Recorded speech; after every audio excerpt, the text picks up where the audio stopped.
passer à l'oratrice suivante, Lucie Guilbault. Alors, on va changer complètement de thématique, puisqu'on va parler de chirurgie in utero. Vraiment incroyable. Merci beaucoup.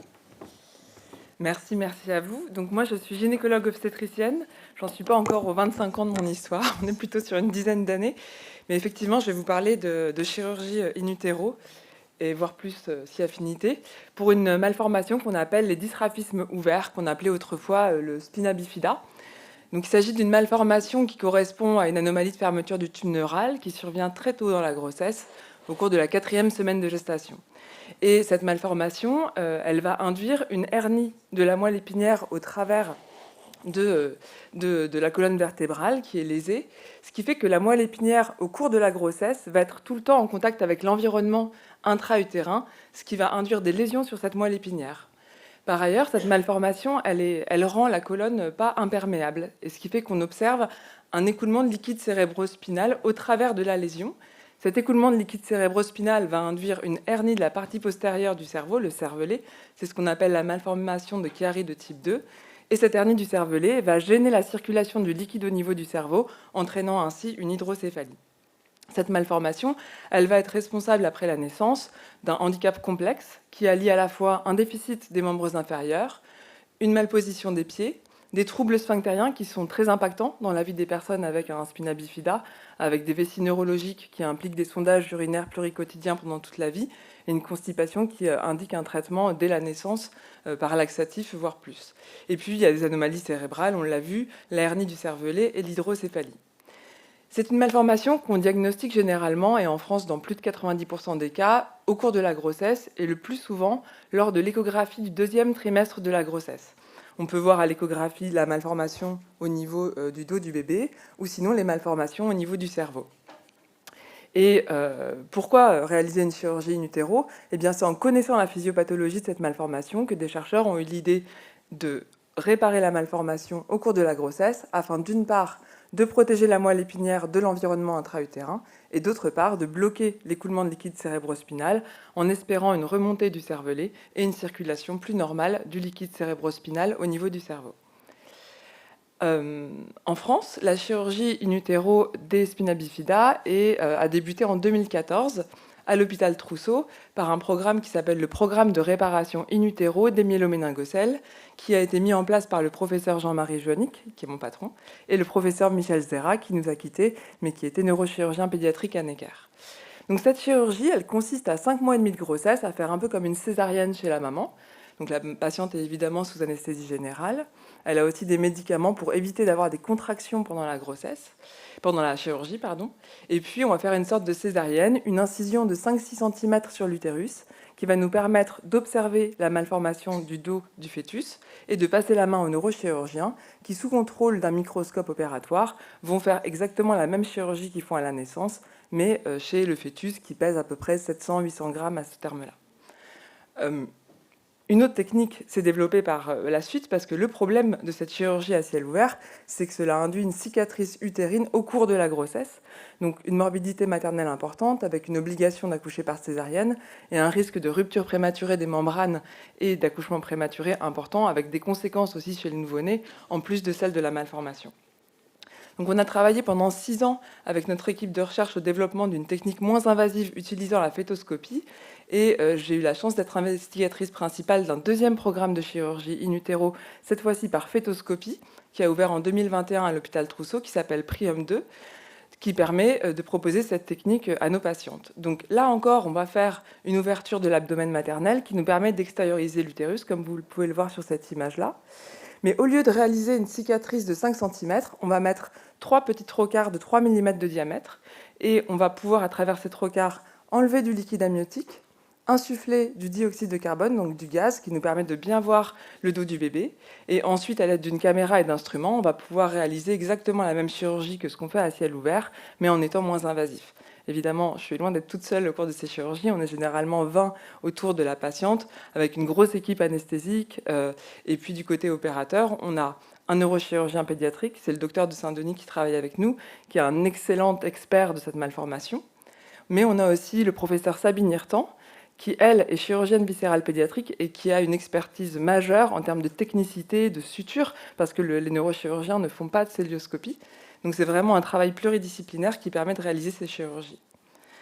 Quelle que soit la technique utilisée, ce qu'on sait, c'est que la chirurgie in utero des spina bifida, elle permet un bénéfice sur le plan cérébral, avec une diminution de moitié du risque d'hydrocéphalie pour ces enfants, et une amélioration motrice pour 40% des enfants. Mais on a toujours des enfants qui ont des troubles sphinctériens et des sondages urinaires pluriquotidiens nécessaires. Généralement, c'est mis en place avant l'âge de la maternelle, donc vers 2 ans et demi. Et puis, nombreux sont les enfants qui ne sont pas en mesure de marcher de manière indépendante. D'où l'idée de continuer les recherches et de travailler à une thérapie adjuvante à la chirurgie in utero, utilisant la thérapie cellulaire. Alors, c'est plusieurs années de recherche là encore. On a décidé de travailler avec des cellules qu'on appelle les cellules stromales mésenchymateuses, qu'on isole à partir de cordons ombilicaux d'enfants nés à terme. Et on a fabriqué des patchs de fibrine qui contiennent ces cellules stromales mésenchymateuses. On les a d'abord étudiées in vitro pour montrer qu'elles sécrétaient, une fois que les cellules dans le patch sécrétaient des facteurs neuroprotecteurs. Et puis ensuite, on a voulu les tester in vivo.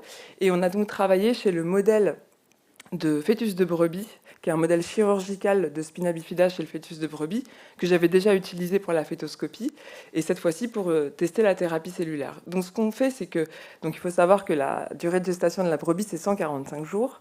À la moitié de la gestation, on crée chirurgicalement la malformation chez un des fœtus, et puis on va ensuite la réparer 2 semaines plus tard, avec un groupe dans lequel on met un patch avec nos cellules stromales mésenchymateuses, et un groupe contrôle où on met là encore un patch, mais sans cellules. Et puis on fait naître les agneaux à terme par césarienne pour pouvoir les évaluer cliniquement.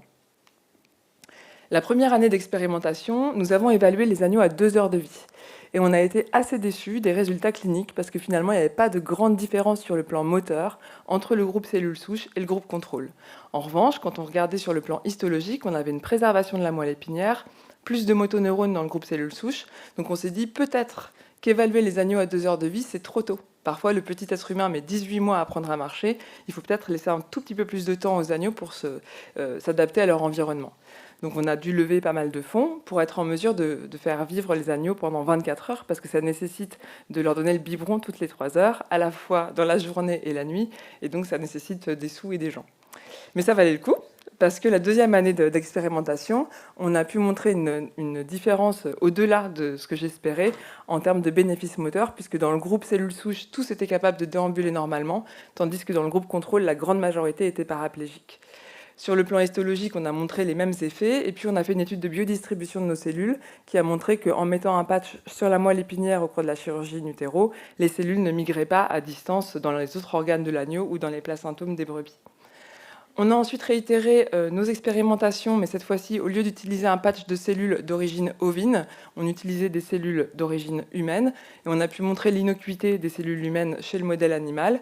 On avait même un effet clinique bénéfique malgré la xénogreffe, qui peut s'expliquer parce que ces cellules fonctionnent par leur sécrétion paracrine et non pas en se différenciant en motoneurones. Après cette troisième année d'expérimentation, on a pris un avis scientifique à la NSM pour savoir si on pouvait passer à un essai clinique. Et ils nous ont dit que greffer des cellules souches chez un fœtus, ils avaient besoin d'un petit peu plus de recul et qu'on s'assure qu'il n'y avait pas de risque pour les potentiels fœtus chez qui on allait tester cette thérapie. Et donc on a été en mesure de réitérer encore nos expérimentations et de maintenir en vie des des adolescents agneaux jusqu'à 6 mois, ce qui nous a permis de montrer l'innocuité de cette thérapie à distance. Et ces agneaux étaient capables de déambuler normalement aussi sans signe clinique. Grâce à tous ces résultats, on a pu obtenir un nouveau PHRC qui s'appelle Prium-Cell. On a obtenu les fonds en 2024. Ça fait 1 an et demi pour le moment qu'on est sur la mise en place. J'espère que ça ne mettra pas 6 ans, mais j'ai bon espoir. J'espère qu'on pourra inclure la première patiente, peut-être pas à la fin de l'année, mais en début d'année prochaine, dans le pire des cas. Et c'est un travail qu'on mène en collaboration, bien sûr, avec Mehari, la plateforme de thérapie innovante de la PHP et l'équipe de Jean-Roch Fabregat. Et voilà toutes les personnes que je remercie qui ont participé de près ou de loin à ces différentes années de recherche. Merci beaucoup.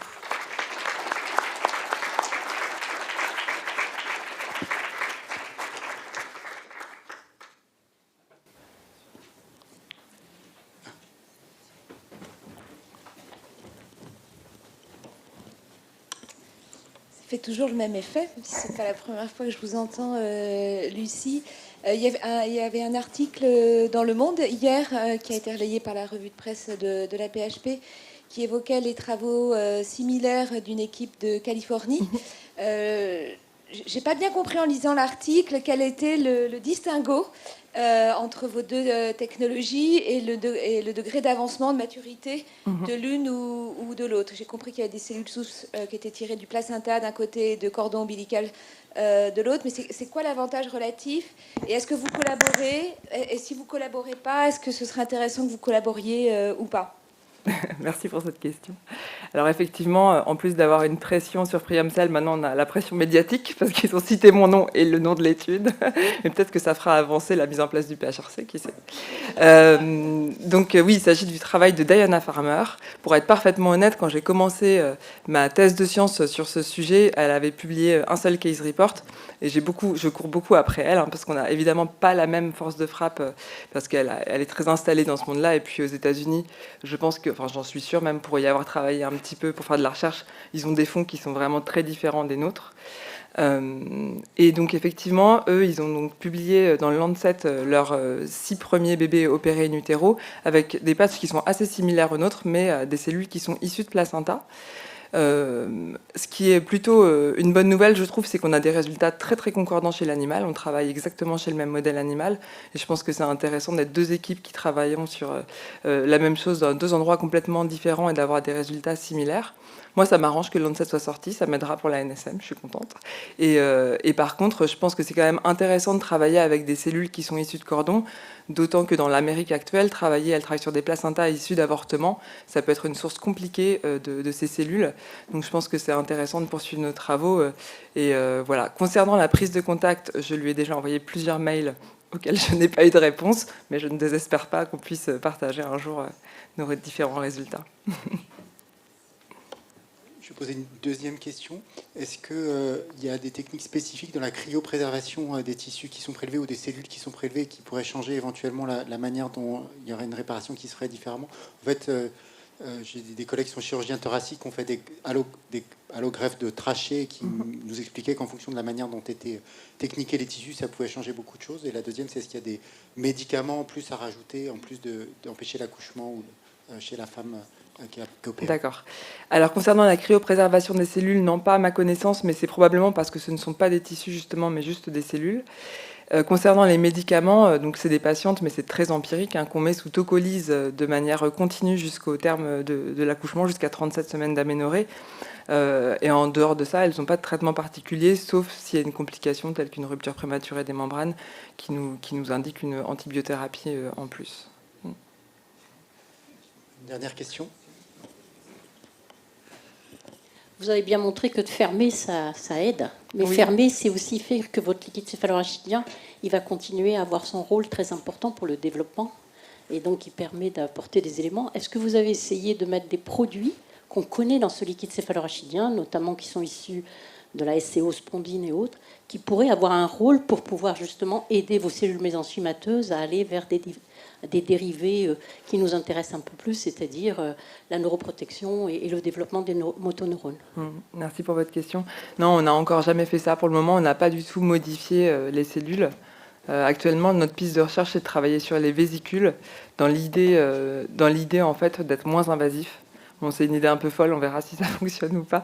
Mais l'idée, ce serait d'essayer de même ne plus faire de chirurgie in utero, parce que là, le diagnostic, il est parfois fait au deuxième trimestre, parfois au premier trimestre.